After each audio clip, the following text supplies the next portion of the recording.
Good afternoon, everyone. Welcome to this wonderful event. I am Dr. Christopher Gonzalez.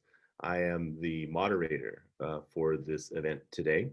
And I want to thank all of our participants for joining us in this new setting and with the various speakers that we have throughout the week's events. I'm going to give everyone a rundown of the kind of the ground rules for today. In a moment, I will introduce Melissa Teehee. She will give the land acknowledgement for today, and I will also introduce our speaker for today in just a moment. All of the audience members are muted, their mics are muted, and their videos have been disabled. And just as a heads up, we are not allowing the audience to chat during the speaker's remarks for obvious reasons. However, you are encouraged to submit questions during the presentation using the Q&A function in Zoom. And just as a bit of heads up here, your questions are not anonymous. The panelists will be able to see your identity. However, we will not share your identity if your question is raised. And there will be no questions until the end of Dr. Manning's talk. So at this time, I would like to introduce Melissa Teehee, pronouns she, her, hers. She is assistant professor of psychology here at the Utah State University Logan campus and is a member of the Cherokee Nation.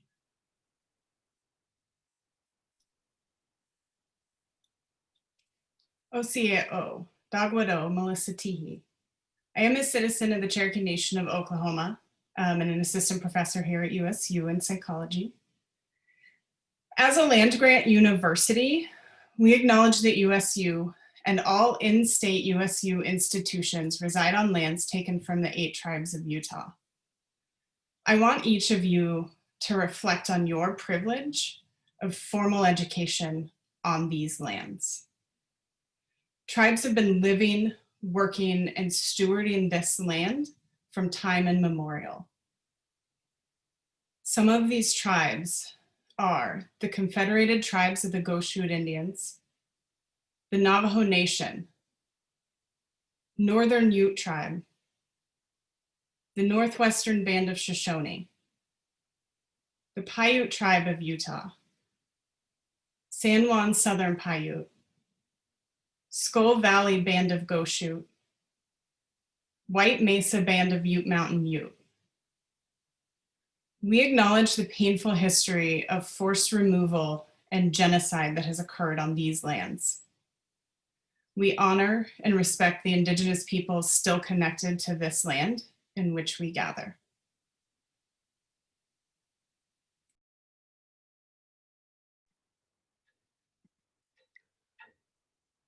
Thank you.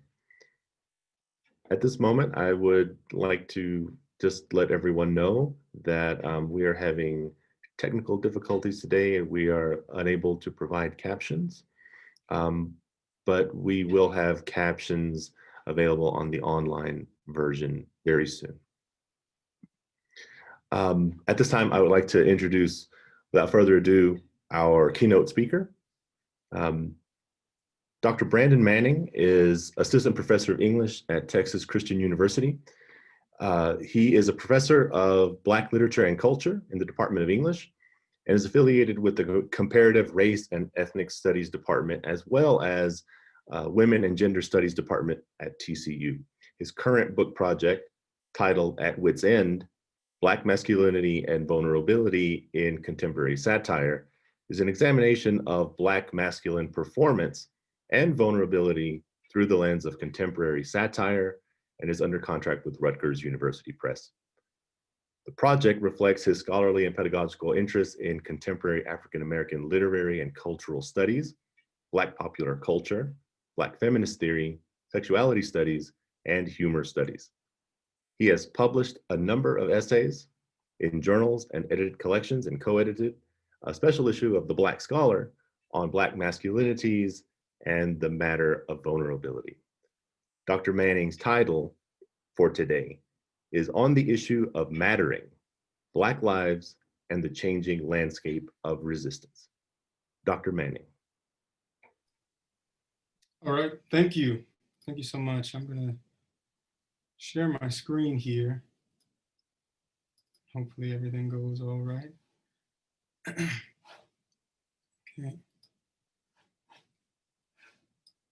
So first, let me say thank you. Thank you to Dr. Gonzalez for the introduction and the opportunity to speak here today. I would also like to thank a number of folks that were behind the scenes and made all of this possible. Erie Bentley, Hillary Fruge, and the broader Utah State University administration and community for creating spaces like the Inclusive Excellence Symposium to think through some of these contemporary, very important issues. When institutions only focus on the marketability of diversity, making sure that Black and brown faces are only as inclusive as the camera lens, they inadvertently recreate the same systems of domination and oppression. It is refreshing to see that Utah State has a deeper commitment to inclusivity and equity in this really important moment. As Dr. Gonzalez said, my talk today is titled On the Issue of Mattering, Black Lives and the Changing Landscape of Resistance. It is meant to think through the processes by which Black folks have to declare their humanity through the discourse of mattering. Okay. And Brandon, I'm going to jump in and just to let you know that we're able to see your slide notes. I don't know if that's well, that is not what I wanted. I appreciate that. How is this? We can see you. Okay, but no slides now. See your slide, right? That's off. That's awesome. Okay, so let's go back to this. Yes, perfect. Okay. All right. Now let's do this without all of the stuff I planned. Wonderful. All right. So I want to start, right? I thoroughly enjoy these presentations, these conversations. It is really difficult to do, though, both as presenter and as potential audience member, especially if you are a part of a Black, Indigenous, kind of people of color space. And so I wanted to start with a PSA, right? I want to affirm and give space for us to think through, really meditate on the idea that through the fullness of Black life and existence, while we will be talking about the precarity of Black life and state-sanctioned and extrajudicial killings, Black folks and Black culture are celestial, which is to say Blackness is capacious. And I've chosen this artwork, and I'm a really big fan of art, you know, and I think it kind of reaffirms kind of what I'm saying here, right? The photographer is very interested in thinking through Black subjectivity in almost a kind of celestial space, right?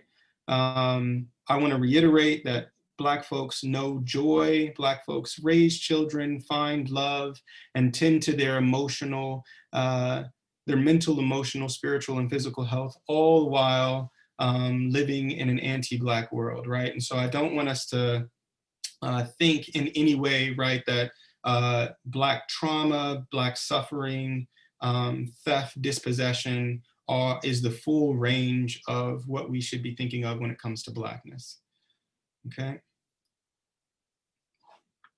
And again, hopefully you'll be able to see throughout, although this is a little lower, the artists that I've been using. I really appreciated Dr. Martinez-Cole's talk yesterday. I really love how she started with a kind of autobiographical kind of piece and lens. And it's important to note that for a number of scholars in the field and people just more broadly, that the subject matter of this symposium is deeply personal, right?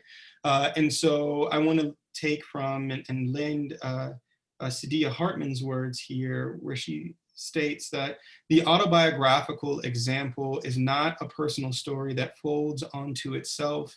It's not about navel gazing. It's really about trying to look at historical and social process and one's own formation as a window onto social and historical processes as an example of them, right? And so in that spirit, I'll kind of begin with my own story and personal narrative, right?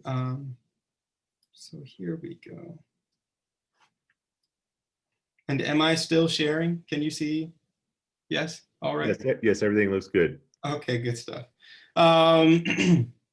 So I am a Black college professor, born and raised in Stone Mountain, Georgia, a suburb of Atlanta. At the center of the town is Stone Martin Park, a prodigious memorial to the Confederacy, featuring the images of General Thomas Stonewall Jackson, General Robert E. Lee, and the President of the Confederacy, Jefferson Davis, carved into the side of the mountain. The state park opened 100 years to the day of Abraham Lincoln's assassination, and prior to that, it was the site of the resurrection of the Ku Klux Klan in 1915. Despite the park's continued site of Southern heritage and racial violence, it is reappropriated daily as a site of fitness and leisure for the surrounding Black community. Black folks tending to their health and wellness, trying to undermine the effects of structural inequality and access to clean food, count their steps around the mountain. They sweat as they scale the dome and stand in the same places as the swarm of cloaked Klansmen did on that Thanksgiving night in 1915. This is me, this is the South. I would extend that this is America. Microbes in the soil mark the presence of lynching at the same time as they mark family reunions. It is with this duality, this relationship to racism and reclamation, this relationship to pain and self-care, that I ground my understanding of the Black Lives Matter moment and think really critically about how do we situate ourselves in this present space. Let's see here.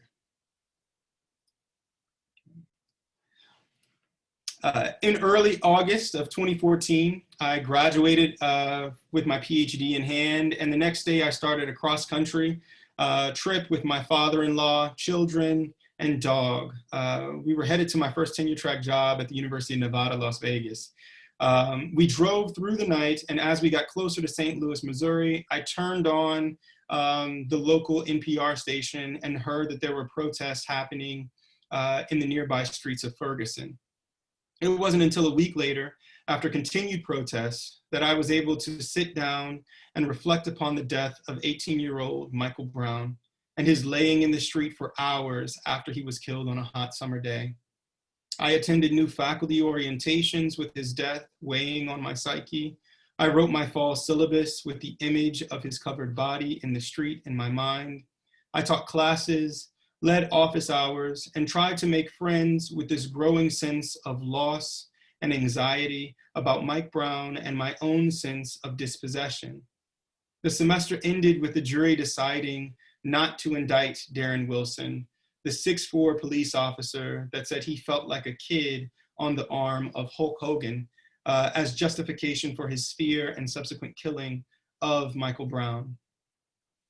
I vividly remember explaining the process with my young sons as they questioned why the case wouldn't be taken to trial. And I remember grasping for Martin Luther King Jr.'s words, riots are the language of the unheard. As my sons watched the manifestation of Black anger and anguish that set Ferguson ablaze. Sitting and being with my sons would be the first time I would think through Black Lives Matter as this generation's contribution to the long Black liberation movements of Black folks in this country. As I sat and watched my sons try and process what was happening before them, I was reminded years earlier of a conversation I had with a white parent at their school. She said it was difficult to talk about race, so she avoided the subject with her sons entirely. Clearly, she didn't want to pick at the corners of their innocence, and she was afforded the ability to do so because the stakes weren't so high.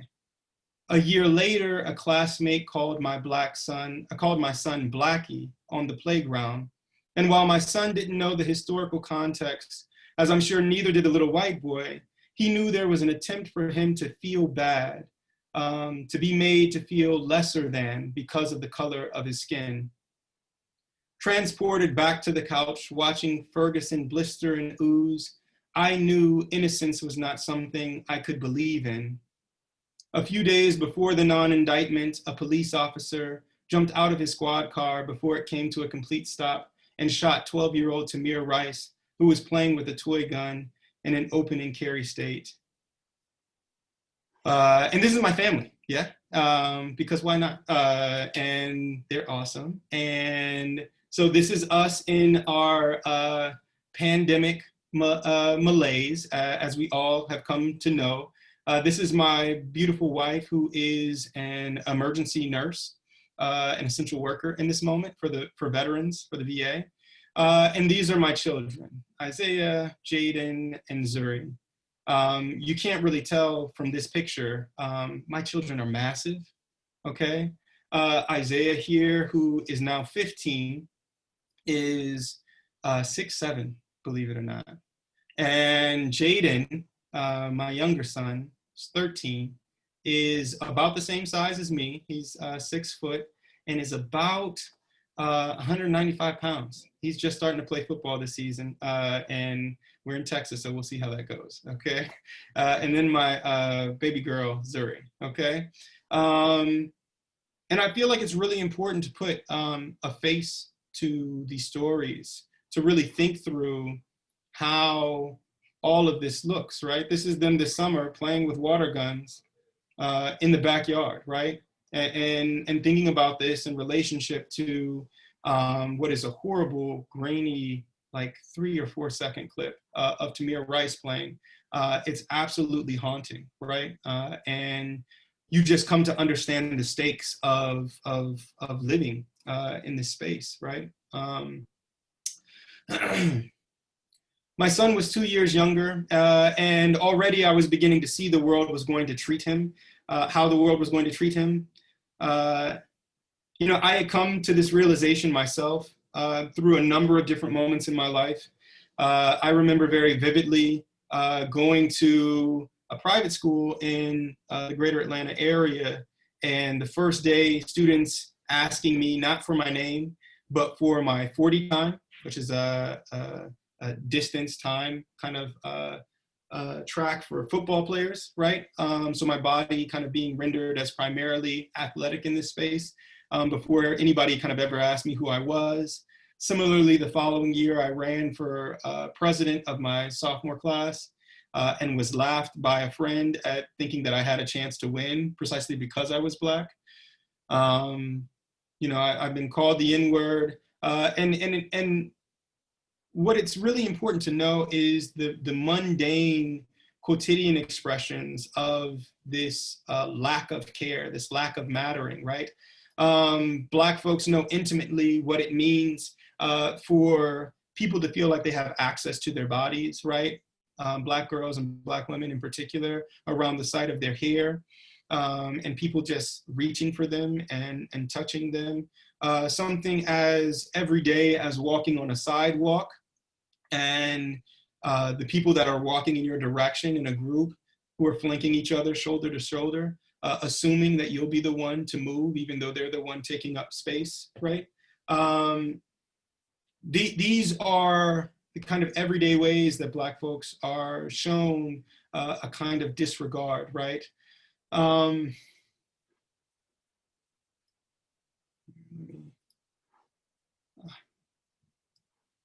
Tried to work in all of the nice things that I use when I teach, right? So hopefully we'll have access to it all and everything will continue to work. In these moments, we all have to embrace the stillness of processing pain and trauma, right?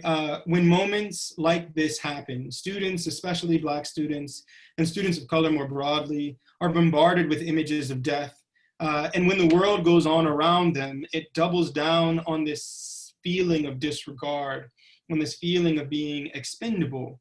Horton Spillers writes in her seminal article, Mama's Baby, Papa's Maybe, about the fungibility of Blackness, right? About what it means to be fungible. The idea that Blackness is expendable and replaceable. When we don't acknowledge these sites of loss, we reinforce this sentiment in this current moment. And I'm someone who really believes that we can replicate historical forms of violence in this present moment, right? And so here I'll show you, like, as we think about like this site of loss, right?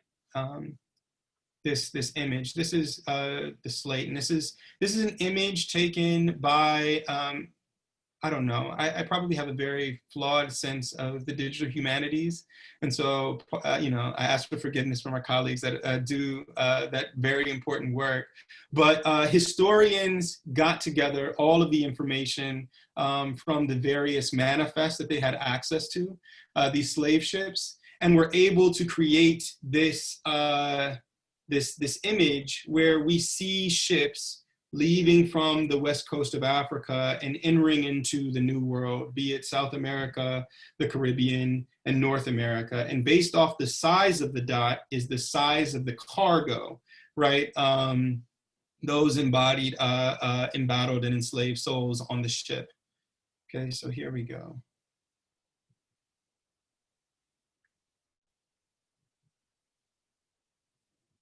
And as we know by Nicole Hanna's important work with the New York Times, 1619 is when we first start to see the first slaves, first enslaved folks arrive in Jamestown.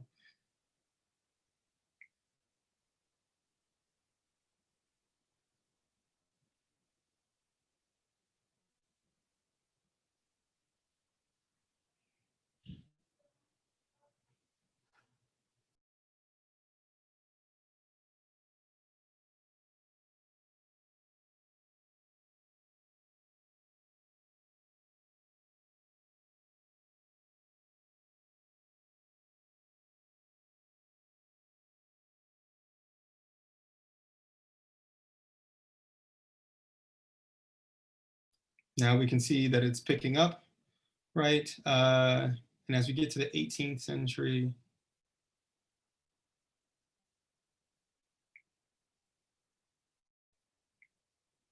during the Age of Enlightenment, mind you, right? And we'll talk a bit about that.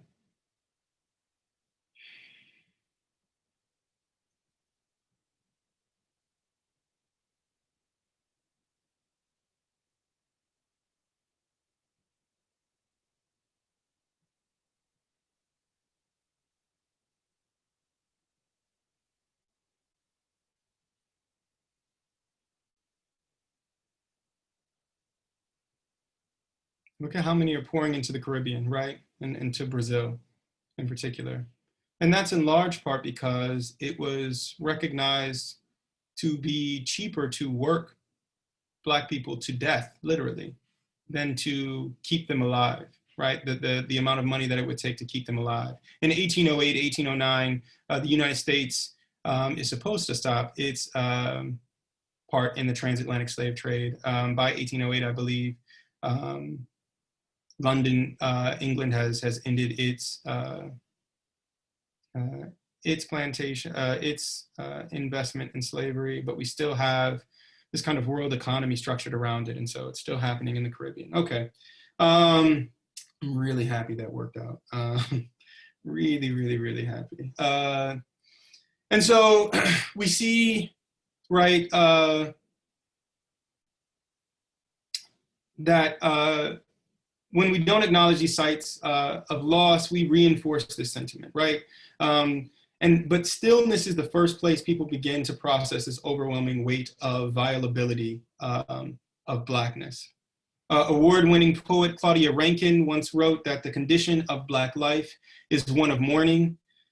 I also quickly realized that for my sons, like my students, they needed to be able to pivot from the stillness to think through the ways that Black folks disrupt reclaim and fortify their bodies, time, and emotions in the wake of Black death, right? And so because I am a literary scholar, I felt it very important to offer here one of the poems that Claudia Rankine has in her very important book of poetry, Citizen. If you haven't read Citizen, I would really suggest you read it. But here it is. The new therapist specializes in trauma counseling. You have only ever spoken on the phone. Her house has a side gate that leads to a back entrance she uses for patients. You walk down a path bordered on both sides with deer grass and rosemary to the gate, which turns out to be locked. At the front door, the bell is a small round disc that you press firmly. When the door finally opens, the woman stands there, yells at the top of her lungs, "Get away from my house. What are you doing in my yard?" As if a wounded Doberman Pinscher or a German Shepherd has gained the power of speech, and though you back up a few steps, you manage to tell her you have an appointment. You have an appointment? She spits back. Then she pauses. Everything pauses. "Oh," she says, followed by, "Oh, yes, that's right. I'm sorry. I'm so sorry." Claudia Rankine has the powerful ability to really offer up through an emotional account, right? What has largely been considered as a kind of landscape of microaggressions, right? I really opt to not kind of use that language, in part because it seems to trivialize the epistemological ways that people of color move in this country, right? It's anything but micro when some of these things happen. And people tend to not connect those mundane expressions of privilege, of erasure, to the other ways that this happens repeatedly throughout the course of the day, right? And so I felt it important to kind of connect maybe some of the contemporary ways, the less, the space that has maybe fewer stakes associated with it, but equally as important to this kind of broader conversation. In order to begin, it's important to begin with slavery. As I just showed with a previous graphic from Slate magazine, where we have slave ships crossing the Atlantic, it's really important to think about the terms of Blackness from the transatlantic slave trade on up through slavery and into emancipation, right? And I want to be mindful of my time here. So yeah, let me follow along. What you'll see here is we have Orlando Patterson's cover of his, I believe, 1982 text, Slavery and Social Death. And we have this painting, this representation of what happened with the slaver Zong. Is a slave ship that was headed from West Africa to Canada. And when the ship got turned around in a storm and they recognized they weren't going to make it to port with a healthy cargo because they were running low on rations, they instead opted to throw the enslaved folks overboard and collect insurance. It was a really a very important kind of court case because it started within the British kind of Commonwealth, this movement towards the abolishment of slavery, okay? Okay, that worked out well. Right, race was created on the Atlantic. It was on the choppy waves of the Atlantic where old world ethnicity and nationality are flattened to achieve the success of whiteness and the monstrosity of Blackness, right? And so it's really important to know this, and it's really important to know that this happens at the peak of what is supposed to be this kind of moment of enlightenment, of democratic thinking for the United States, right? And if I can go back really quickly, nope, I can't. Yes, I can. All right, social death, right, is really important right? Patterson uses this concept, the sociological concept of social death, to really talk about the ways that, you know, it is the chasm that is created, right? This rupture of Black bodies leaving the continent in this slave ship, that is this kind of, this rupture of humanity, right? So as whiteness is being formed, as Blackness is being formed, there's also this idea being formed that Blackness, Black people are not people, they are subhuman. This happens in a number of different ways, right? When I'm teaching the survey of African American literature, it's important to think about the role of polytheism in this moment, right? This idea that there are multiple origin stories along racial lines to help white people and whiteness be okay with the fact that they are enslaving Black people, right? You also have the curse of Ham and of Cain as biblical justification for why Black people are supposed to be put in this state of bondage. And it's super important to know that this is all happening against the backdrop of what we imagine as the ideal democratic moment in this country, right? And it's interesting listening to the Amy Coney Barrett confirmation hearing, right? And folks keep talking about originalism, right? As it pertains to our founding documents, right? Or originalism implies that, right, you take these founding documents at face value, and at face value, so many people and so many groups were excluded, right? From that. And anytime we think about certain ideas, right, it's only ever relationally. And so it's important to really think about what the origin story, what the text is, right? And for Blackness, the text is subhumanity, right? That you don't have access to humanity. So if ever there's this kind of gradual movement in the right direction, it's only ever as gradual as where that starting block is, right? And that's really important to know, right? Because it's not enough to say, well, you know, I'm not as racist as my grandparents, because I'm pretty sure your grandparents would have said at some point, I'm not as racist as my grandparents, right? And you know, while, you know, there are real ways that those shifts and changes, that landscape can be felt and understood, it's important to know that it's never on par, right, with white counterparts. It's important to think about, even as the institution of slavery ends, we have the 13th Amendment, where we get codified in law the kind of continuation of the institution of slavery. So the amendment states that, I think section 1 of the amendment states that neither slavery nor involuntary servitude, except as a punishment for crime, whereof the party shall have been duly convicted, shall exist within the United States or any place subject to their jurisdiction. It's important to think about this in relationship to, you know, the ways that citizenship gets marked or confined when we think about convicted felons. We have now, I think even in this moment, right, a number of folks in Florida trying to vote for the first time because of the way that they've been disenfranchised because they've been imprisoned. And so here we have really a one-to-one that slavery can exist when folks have been convicted of a crime, right? And immediately after this goes into effect, right, we have this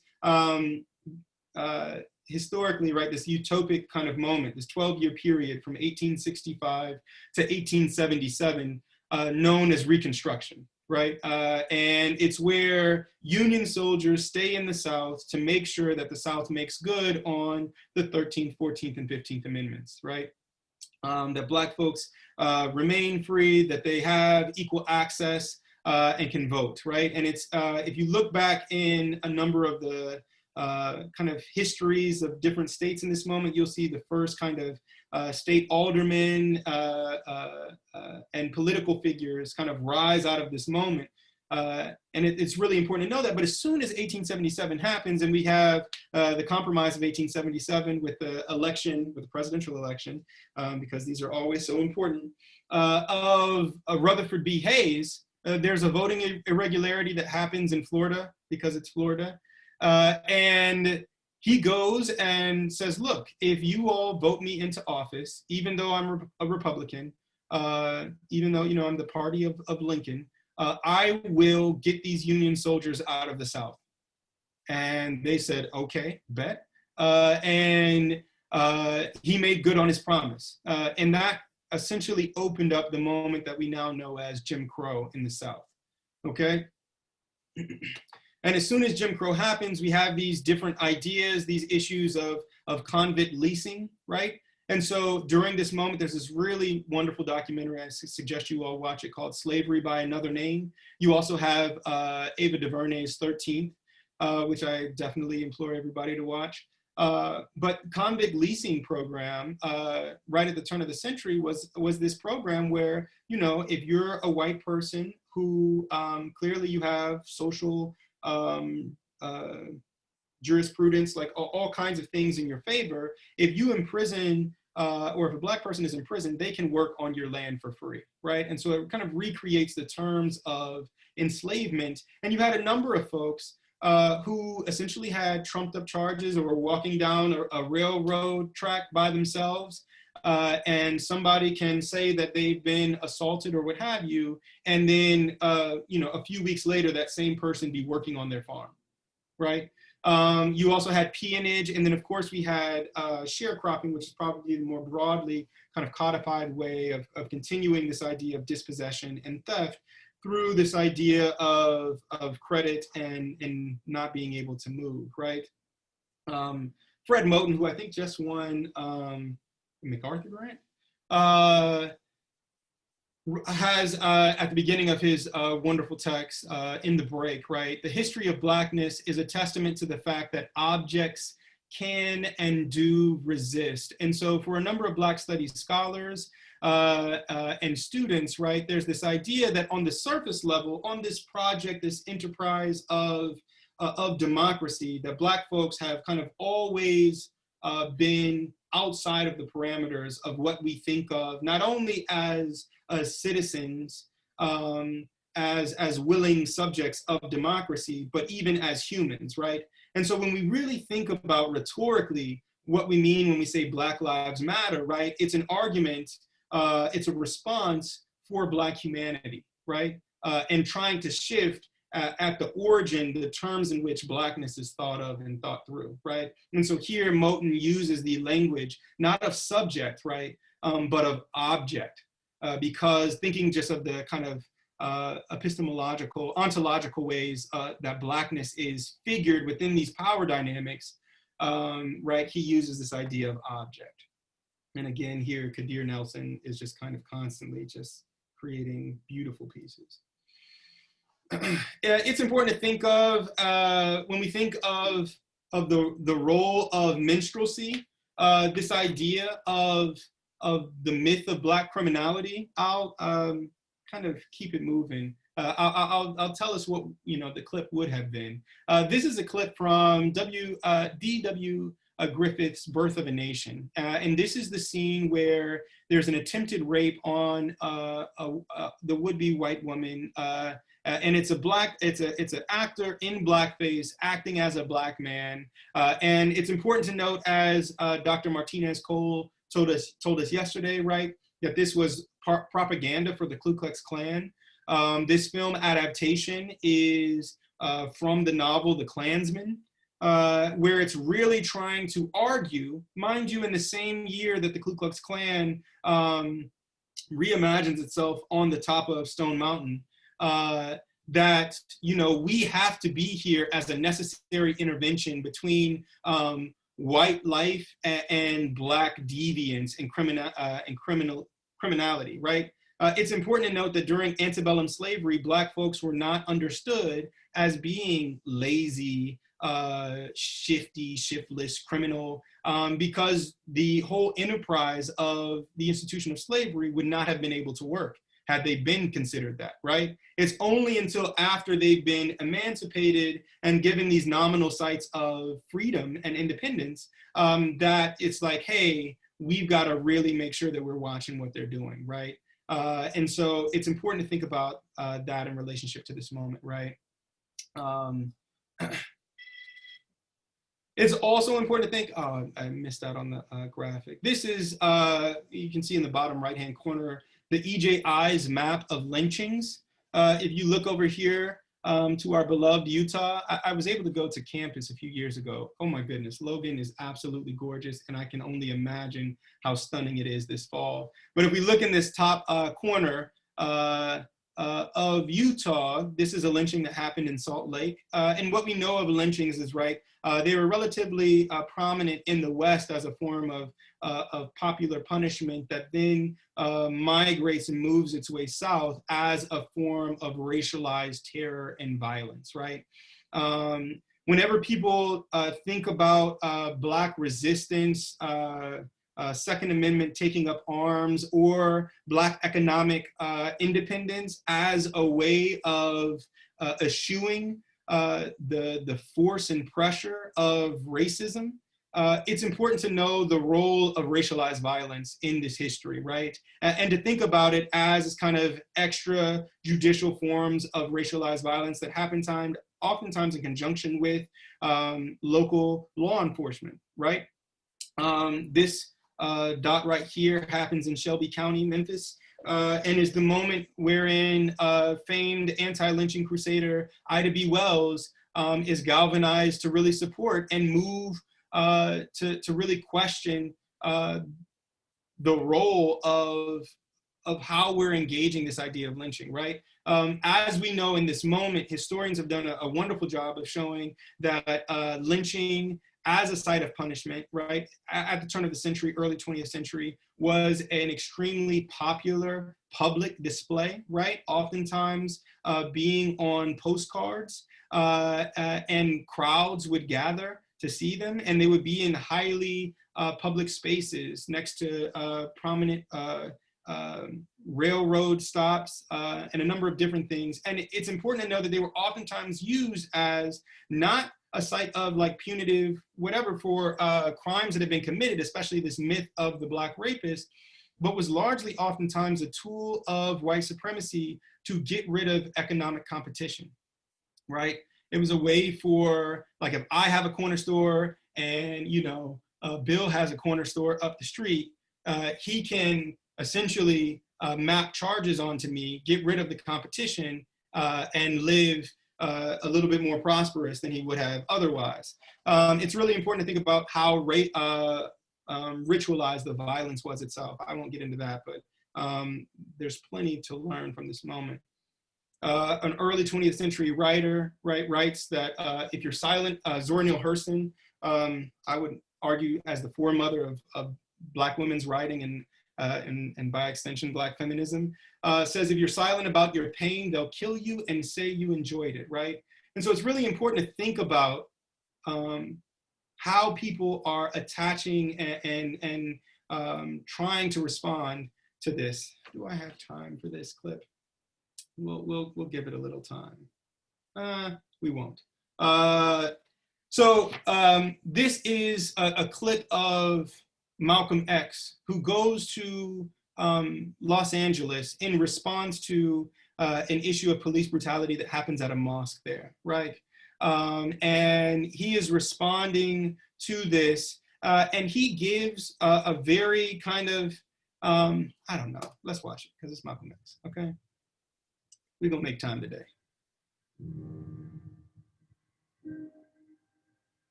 In order for you and me to devise some kind of method or strategy to offset some of the events or a repetition of the events that have taken place here in Los Angeles recently, we have to go to the root. We have to go to the cause. Dealing with the condition itself is not enough. And it is because of our effort toward getting straight to the root that people oftentimes think we're dealing in hate. We are oppressed. We are exploited. We are downtrodden. We are denied not only civil rights, but even human rights. So the only way we're going to get some of this oppression and exploitation away from us or aside from us is come together against the common enemy. Who taught you to hate the texture of your hair? Who taught you to hate the color of your skin to such extent that you bleach to get like the white man? Who taught you to hate the shape of your nose and the shape of your lips? Who taught you to hate yourself from the top of your head to the soles of your feet? Who taught you to hate your own kind? Who taught you to hate the race that you belong to? So much so that you don't want to be around each other. No, before you come asking Mr. Muhammad, does he teach hate? You should ask yourself, who taught you to hate being what God gave you? And I, for one, as a Muslim, believe that the white man is intelligent enough.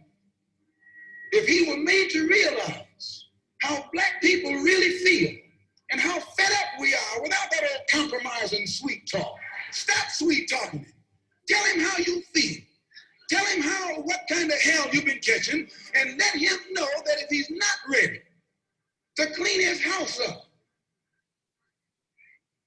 if he's not ready to clean his house up, he shouldn't have a house. It should catch on fire and burn down.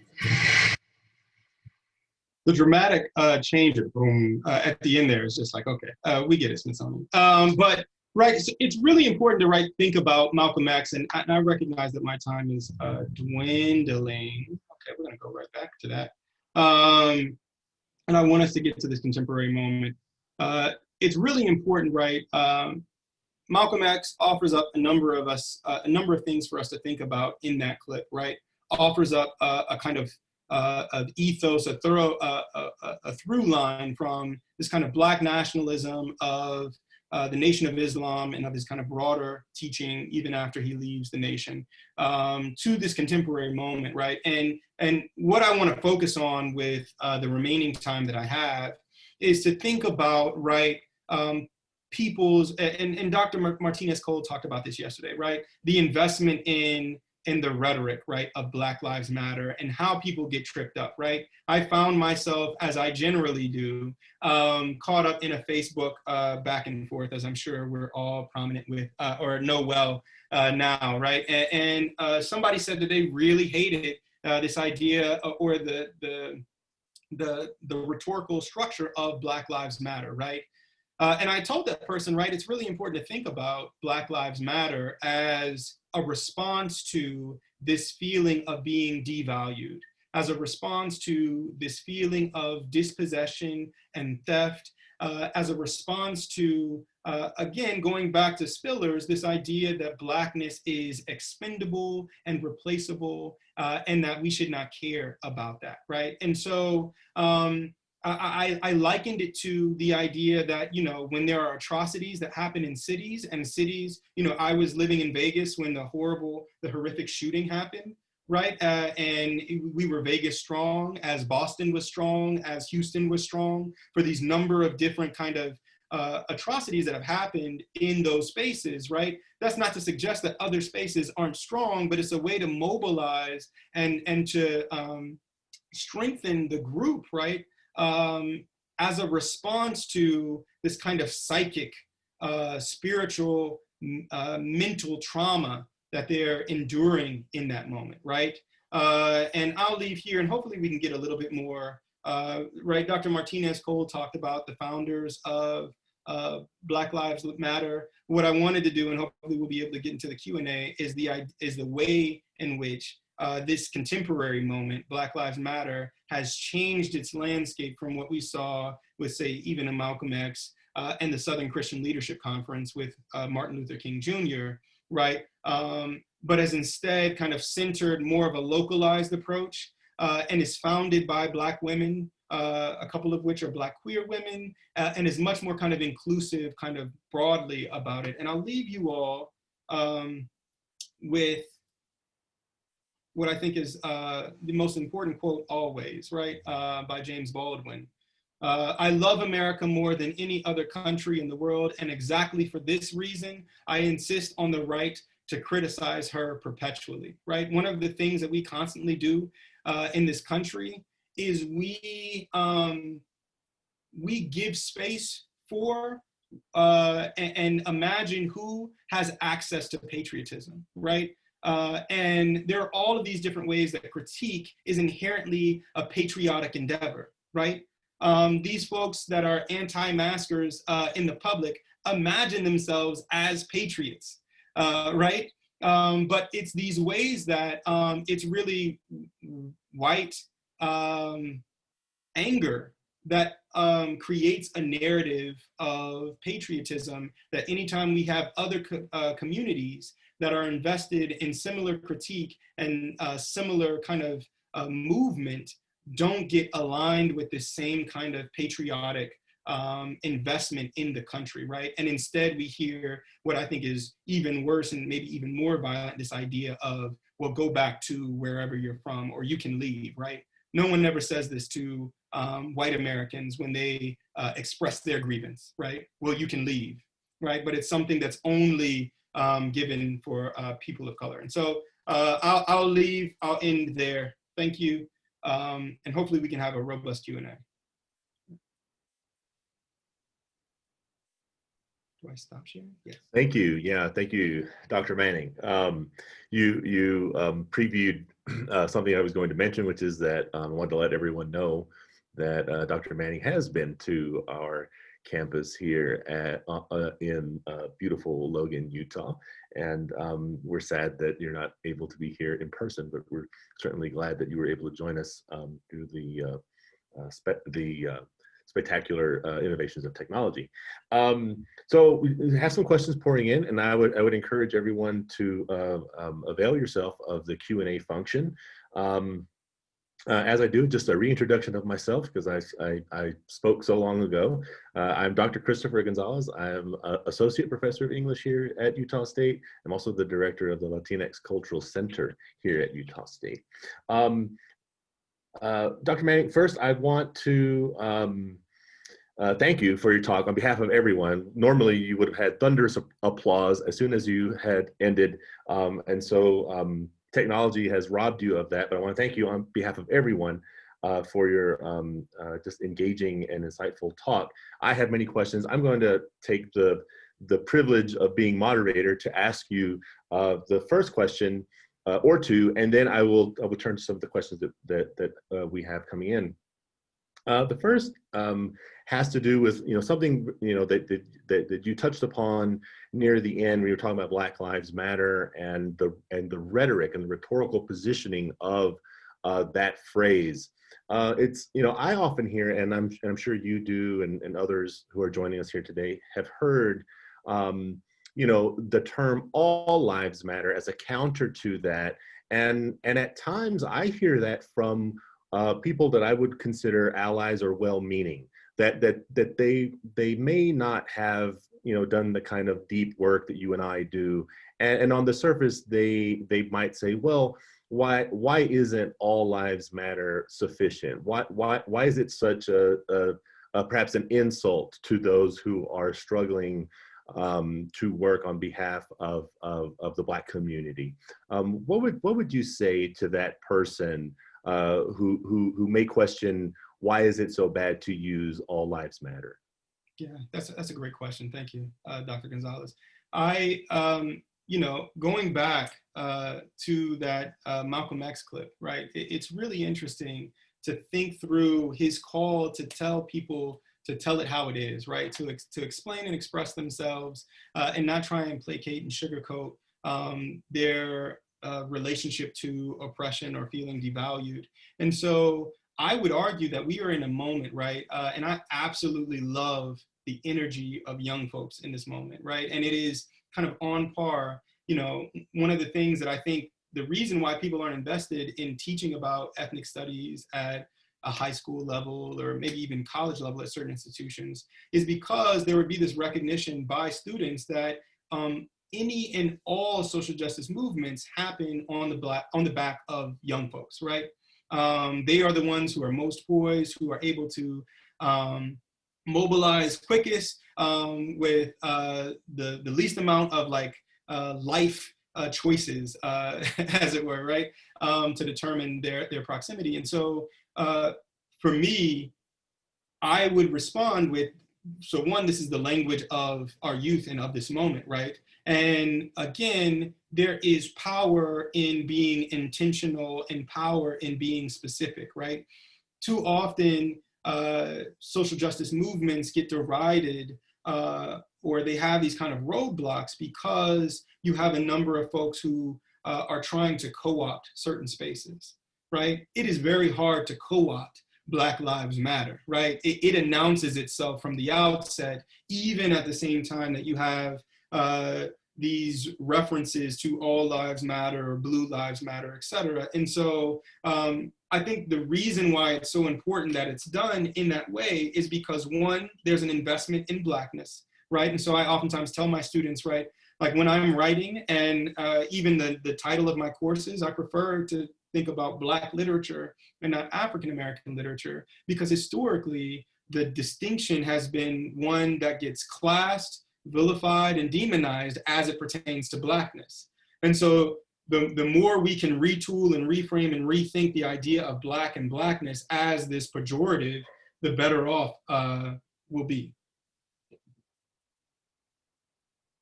Trying to unmute myself. Thank you. Thank you.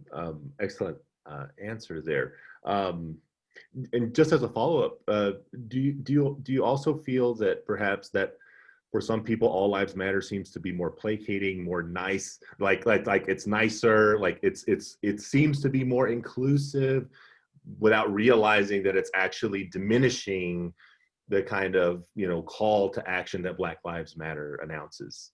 Yeah, no, I think a good bit of it, right, is this idea that we really concretized this investment in being colorblind in the 90s, right? Right, this idea that if we're all aware of our, or if we're not aware, if we can just see past difference and think of each other as all collective, then we will be moving towards equality. And this moment is very invested instead in equity, right? And really replacing equality with equity, because they recognize the pitfalls of that kind of blindness and erasure. And so there is an investment in seeing difference, right? Yeah, and so I do think that there's this way of placating it, and this kind of more user-friendly version of social awareness. Yeah. Thank you for that. So I'm going to turn to a question that we have. It's actually two questions and a little bit of a comment. Okay. And so the question is, at what point does the language of the unheard move from riots to engagement? That is, most BLM protests have been peaceful and powerful. Have the riots scared potential friends off? So, right, it's really frustrating, right? So if we first think about the role of protests, right? Protests are meant to disrupt, right? I remember I taught a Black Lives Matter class in fall of 2017, right? As Kaepernick was kneeling and so many things were happening in the world around us, and folks were blockading highways and everything else, right? It's important to know that protests are invested in making us uncomfortable because we're too comfortable with the status quo. And so there's an investment in disruption, and the relationship with the riots and rioting in and of itself. I think Dr. Martinez-Cole gave a wonderful explanation about how rioting and anger and these other kind of manifestations of rage are not just, don't just get localized within certain communities, but every city braces itself for the end of a winning Super Bowl, or the World Series or the NBA championship. And so and college towns definitely, right? There's these ways that we have normalized certain expressions of anger and rage on one end, and not on the other end. And two, maybe the kernel of the question, right? It's important to note that communities of color have been doing this groundwork as best they can, right? Throughout this process. But one of the things that is, I think, deeply frustrating for people in this current moment is this idea that that it is these communities that are tasked with trying to fix it, when it's a psychic shift that's required in the dominant culture's mindset about this, right? And that can't happen from these localized communities of color, right? They can try and set up these different things, but the way that power and oppression moves it will reimagine itself dramatically in a different space. I would really suggest, if you all haven't had a chance to listen to it, the podcast, Nice White Parents. I think it's Nice White Parents. It does, you know, from a public education standpoint, it shows the way that certain forums, even amongst well-meaning, liberal-minded folks, that power reimagines itself in these different spaces, right? And so, you know, I'll echo here Abram Kindi's point that you have to be anti-racist, right? It's not enough to say that I'm not racist, right? Because if you're not racist, then you're still allowing space for racism to exist. It has to be something that you're intentional with. When I am in my class and I'm recognizing that I have a lot of men that are answering my questions, and I'm not hearing enough from the young women in my class, it's not enough for me to say, well, I'm not a misogynist, or I'm not sexist. It's not that I'm intentionally picking on these people. It's that everybody has come to this space with a certain set of expectations or understanding of the world that tells the men that it's better for them to be able to speak than the young women in the class. And so I have to intentionally say, hey, I would like to hear from a young lady, or like call on these different groups, or have spokeswomen be the people that I call on once we come back from smaller group kind of work. It has to be this kind of active intervention. Thank you. I want to give you the opportunity to kind of reclaim some time, because there were some things that it looked like you really wanted to sink your teeth into, and in the interest of time, you kind of moved forward. And I want to go back to this idea of lynching, and the kind of public spectacle of lynching, as historians have kind of laid it out for us. But it also makes me think of these killings of Black men and women that we see captured on cell phones and body cam footage, as almost a kind of, you know, in a twisted way, another kind of public, you know, spectacle of lynching. And I have seen it argued that those types of videos should not be shared on social media. And then I've also heard people say, well, we need to see these things happen. What is your take on that? What do we do with those? I mean, the George Floyd killing is just excruciating to watch even once. I'm very much interested in your take on what do we do with these videos? Yeah.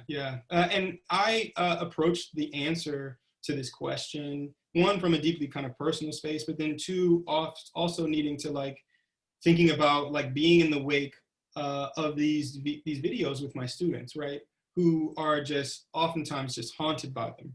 I think you're absolutely right? There's this this funky dialectic where we have at this this moment of lynching, right? The kind of popular spectacle, and I, you know, when I'm teaching lynching in the classroom, I never show lynched bodies, right?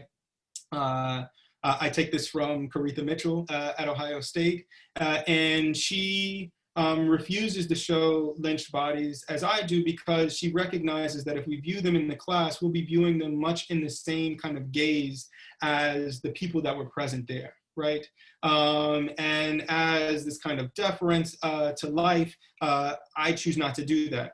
I have been grappling with what to make of the viral nature of Black death in this moment, right? So on the one hand, I always tell students to never share videos, right?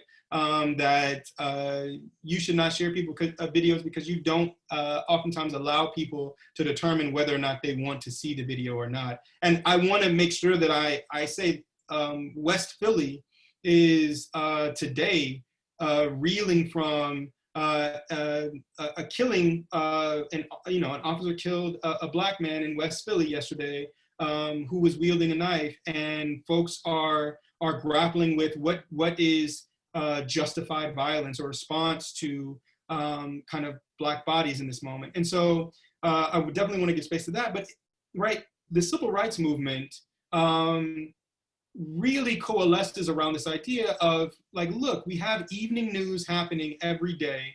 If we can capture the suffering, the vulnerability, the precarity of Black bodies and Black life, then hopefully that will galvanize the nation to try and move things forward, right? And so I do recognize that we were able to have a particular set of outcomes with George Floyd that we may never have with Breonna Taylor, or that may only ever be colored as we can visually see it, in part because as a nation, we have been numb to Black death, Black trauma, Black pain, and Black suffering. And we don't listen to the words and expressions and art and all of these other spaces where Black folks are yelling like, hey, this is all bad, right? There's absolutely nothing new about the kind of trauma and vulnerability that Black folks have in relationship to the police in this contemporary moment. It's just the video, right? And so I just tell students not to watch it, only as a plea for them to protect their own mental and emotional well-being. Yeah. On a personal level, I want to thank you for that answer. It really helps me with that. I'm going to turn now to kind of a long comment and question, but I'm going to kind of truncate some of it. And so the comment is from one of our viewers, and I'm quoting here. This is more of a compliment to Dr. Manning. Your words remind me of a great man I worked with for over 5 years in Fort Worth, Texas, while working at the Crowley Independent School District. Bill R. Johnson, Deputy Superintendent. The school district named the Career and Technology School after him due to his legacy while this writer and that person were still there. Mr. Johnson retired last year from Crowley ISD, but his phrase, quote, "What is in the best interest of the child student," always rings in my mind. Mm. He worked within the system and used his power and the power of the pen to provide justice to all races while in his career in education. And I'm kind of coming to the question here. Do you believe the American community will ever shift to Mr. J's beloved idea, what is in the best interest of the student, child, or person? And I'll answer that with all children style in person to think about maybe the fullness and maybe the intent behind the question.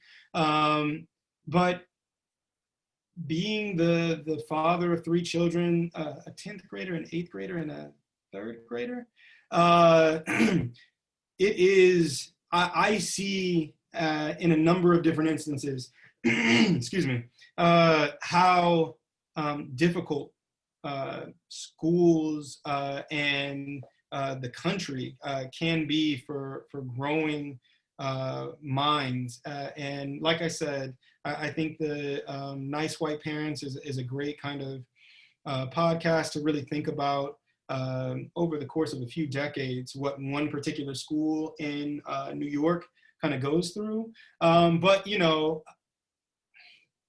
what I will say is that this country is a kind of capitalist fantasy that is really invested in maintaining the status quo, and that heavily relies on its ideas around race. And so the more that we can think about our proximity to how we create capital, how we can resist some of these broader assumptions about our bodies and their labor, I think the more we'll be able to pour into ourselves. And so it's oftentimes, one of my favorite news sayings is a fool's errand. I feel like since I've moved to the South, I've increased my, my old folks sayings. And so it's a fool's errand, right? To think that the country, a space that primarily, situates and centers corporations at certain tables as opposed to people, is going to ever be wholly invested in our well-being, right? It's our well-being in relationship to our ability to produce. And so, right, that's always the caveat. Thank you. The questions are now pouring in. So Okay. this is like the lightning round, perhaps. Again, a kind of a bit of a statement, and then coming to a pretty important question, I think, concerning reparations. So the idea of reparations to descendants of slaves is surfaced on a regular basis as a sincere attempt at addressing, at least in part, the violence, theft, and atrocities committed by our nation. From your thoughtful perspective about these issues, how integral are reparations to mending the fabric of the nation? Would reparations solve, in quotes, any aspect of the harms that were and that are being committed? Are there perspectives about reparations that you wish were more regularly discussed and understood? Yeah, and here I'm going to borrow, I'm going to forget. I recently just did a talk about the HBO series Watchmen, the adaptation in relationship to the Tulsa, Oklahoma race riots. And I don't want to call them race riots because that kind of articulates a kind of parody. And that it was anything but that, right? It was a massacre, much like what happened in Elaine, Arkansas in 1919. And it's important to note, right, that you have these specific spaces where you have this kind of broad scale racialized violence. So I don't think that it can be just one particular understanding of what reparations could be, right?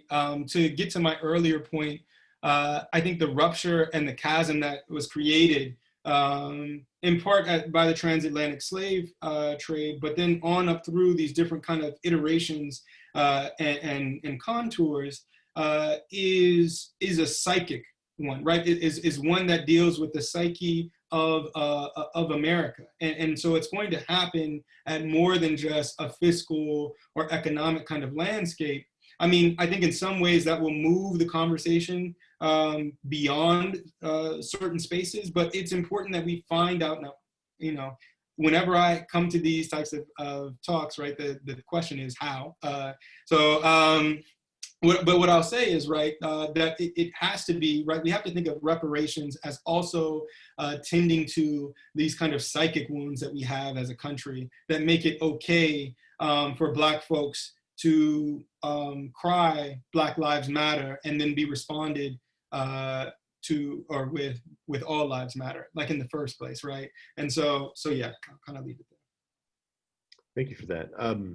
So this comes from what looks to be a student, and student writes, in a culture class that the student took, student remembers learning that it's preferable to use Black instead of African American. Can you further explain why you think that as well, perhaps why to use one term or the other? Student seems to want to know, to hear from you to be able to then explain it to others. I see. So what I'll say is that for various people who have been defined by other folks, they tend to be very invested in their own self-definition and presentation at a certain point, right? And so there's been kind of a long history of what this looks like, from more pejorative terms for Blackness on up through like color people, people of color, Afro-American, African-American, Black American. And I'll say all of these derivatives are really invested in thinking about how Blackness is being, thought of in a contemporary moment, right? So African-American, I think kind of hits the scene hot and heavy in the 80s and 90s, right? As a way of doing some of the kind of middle class work that's happening in that moment, especially in response to or the next generation after the civil rights movement. And Black, and it leaves Black and Blackness by the wayside, right? And there was this unapologetic investment in Blackness and Black in the 70s, right? Black is beautiful, Black power movement, Black arts movement, etc. And so they recognized that, Black seemingly was inherently radical and politically charged. And there was this kind of move and deviation from that. I think, the return to Black and Blackness is one, in part because, we have a number of folks that don't necessarily consider themselves African-American or question what is African-American, right? If you have, say, an African immigrant brothers and sisters from Ghana, Nigeria, etc., that are trying to figure out what their landscape is here. The hyphen seems to articulate something else, where if you were Italian American, you would be, directly from Italy, right? Or Ireland, if you were Irish American. And so, and so there's this idea that, right, Blackness becomes all kind of consuming, right? And is also much more representative of the diaspora than just African American, right? Which, again, to my earlier point, has this kind of class qualifiers associated with it.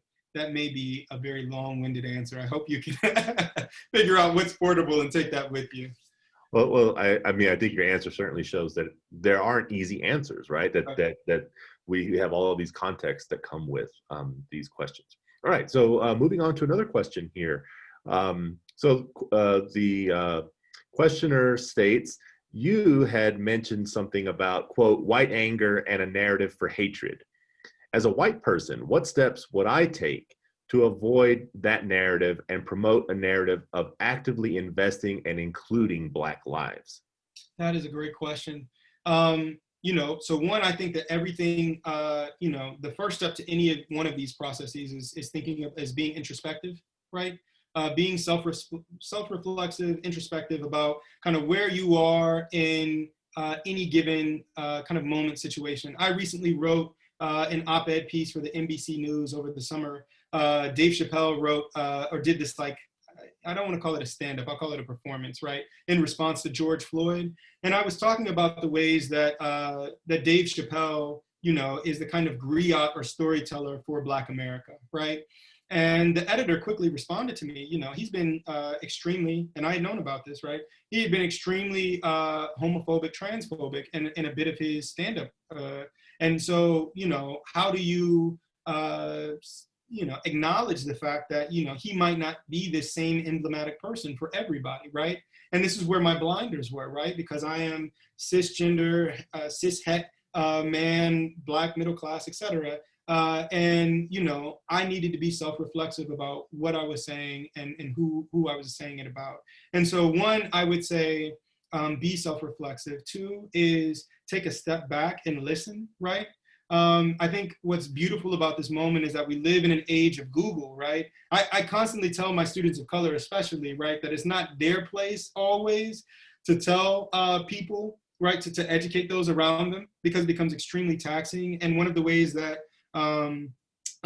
white supremacy and I'll say whiteness maybe more broadly kind of allows for people of color to keep their wheels spinning is by asking questions that people can easily get the answer to themselves with a bit of research. That's my task, right? That's the oath I've taken, and so, but for everybody else, they don't need to do that, but, do some research and then really use your privilege to create space for other people, right? And so think about, whatever space it is that maybe your anger or rage would be allowed to kind of circulate or to inform certain decisions, right? Think about how you can create space for other people, right? Think about how you can do the listening. There's a number of things that, my mom was in the school board of DeKalb County, Metropolitan Atlanta School District. And it's interesting to see how not present folks that should be at certain tables are not, right? And it's because, they're working, they're doing whatever, they don't have time to go to every county commissioners meeting, zone meeting, school board meeting, et cetera, right? How can, what interventions can we all make to make sure that everybody has a seat at the table, I think is the most important thing. Thank you. We have maybe a little over 5 minutes. And so I'll just try to get to some of these questions as I can. So a questioner asks, first of all, thank you for sharing your knowledge with all of us and sharing your story, which I would also say thank you for sharing your story. I know you, Brandon, and I still love to hear about your story. I have wonderful pictures of your beautiful family. The questioner says, or asks, how can I, questioner, best support my BIPOC, Black, Indigenous, people of color family and friends during the heaviness of the emotional climate surrounding the election?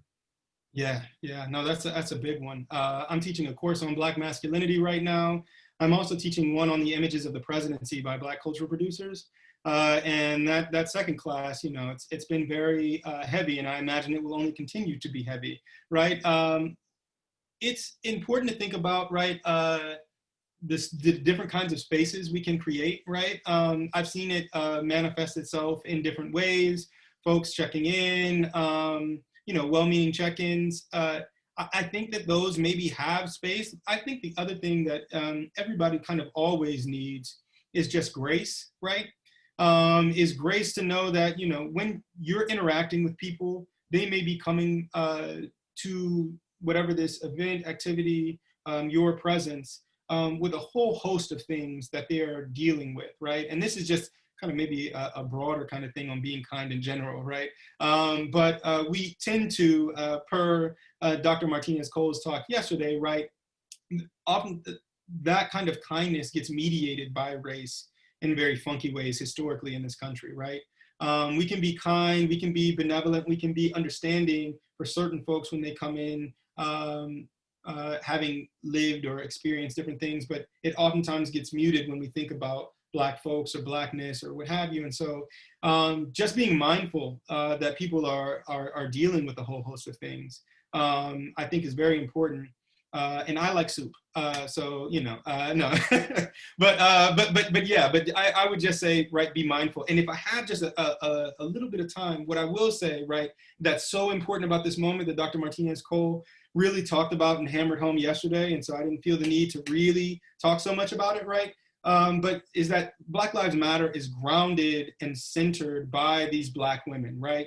There have been all of these kind of interventions and imperatives to make sure that Black women are just as acknowledged and just as visible in this movement, right? And one of the important things that comes out of the civil rights movement is, right, there was this investment in the civil rights movement in this idea called respectability politics, right? The idea that if Black folks are just respectable, then maybe they'll be given access to citizenry, right? That they'll be treated fairly, that they'll be treated equitably. But the problem is that that's just not true, one, and two, it does a kind of victim blaming around racial discrimination, right? And so it's very important that this moment is invested in like sloughing off all of the investment in respectability politics, right? Think of the suit folks that are, the folks clad in suits going to protests and being bludgeoned with nightsticks and German shepherds, right? But is much more invested in thinking about rallying around people that are in the gray area, right? So did Mike Brown steal something from the corner store before he got shot? The answer is it doesn't matter. He didn't deserve to die, right? Did Freddie Gray commit a crime? The answer is it doesn't matter. He didn't deserve to be internally decapitated, right? Right, and then you have like even the more egregious iterations of this, right? Obviously the George Floyds, the Tamir Rices, the Philando Castillos, but the point is that it doesn't matter, right? And that there's not this one-to-one yet of the way that we imagine whiteness with the way that we imagine Blackness, right? That whiteness, going back to that parent that was telling me that they didn't want to kind of have these conversations around race, is always imbued with this sense of innocence, but is always imbued with this sense of futurity and potential and prospect. And we rarely give that same set of investments to Blackness, right? And that's what Black Lives Matter is invested in, no matter what the situation is. Yeah. Great. We have just like okay. 2 minutes. So All right. so if kind of keep your answer to just like 1 or 2 sentences. If Boom, you can. I got you. 1 or 2. Yeah, super lightning round. All right. Did have a question about, because you mentioned some great books. Is there 1 or 2 books that maybe you didn't have an opportunity to mention in your presentation that you would like perhaps allies to like dig into and to have a better understanding of the Black experience in this country? Yes, I'm reaching for one of them right now. It's From Black Lives Matter to Black Liberation, Keeanga Yamada Taylor's text. Oh, that's so this book right here, if you can see it, right? From Black Lives Matter to Black Liberation. And then Angela Davis has a wonderful text, I think From Palestine to Ferguson, or From Ferguson to Palestine, where she connects Black Lives Matter to this broader kind of global issues around dispossession and theft. And so the last question here has to do with laws. And so, you know, this is a nation of laws, as we keep being told. What laws should we be pushing legislators? You know, what should we be pushing them to bring into law or to enact? We've had anti-lynching law attempts, things like that. Here in Utah, as part of our election process here, it's eliminating some language that gave permission, kind of like the 13th Amendment, which says that it essentially says like slavery is permissible if you're incarcerated. So that's on the ballot now. But is there a law right now, or is there a movement that you would like to see made law, just to kind of give us an understanding of where we might you know, kind of put our attention? Yeah, so I'm really excited about what happened in San Francisco with the Karen Act, which is this response to white people, or I should say racially motivated calls to the police, right? And using the police, weaponizing the police as this extension of discrimination, right? And so we've seen a number of instances nationally where this has happened, and critical race theory really shows us, right, that even though there's this assumption that Lady Justice is blind and that our laws are colorblind, right, they're still fallible because we're still fallible, and we're the ones who execute the laws, right? We're the ones who read and understand the laws. And so it's really important to think about how we can create laws and policies that intervene in our own bias and blind spots. Right, and I think the Karen Act does that, and laws hopefully, like I think there's also one around hair that's trying to do it, that you can't be discriminated against because of your hair. So very intentional laws and policy. And with that, we are out of time. Dr. Brandon Manning, thank you so much for your knowledge, for your wisdom, for your erudition, and for your ability to convey really complex and important concepts to our audience. There were many questions that we just did not have time to get to, which I think speaks to the quality of the information that you gave us today. I also want to thank all of you out there who tuned in and were here to engage in this very important matter. I just want to remind everyone that tomorrow will be our next speaker. That's Wednesday, October 28th at noon. And the title is Black Experiences as Described in Art and Pop Culture by Professor Michael Ray Charles. I hope to see you all there. Thank you for coming. Thank you.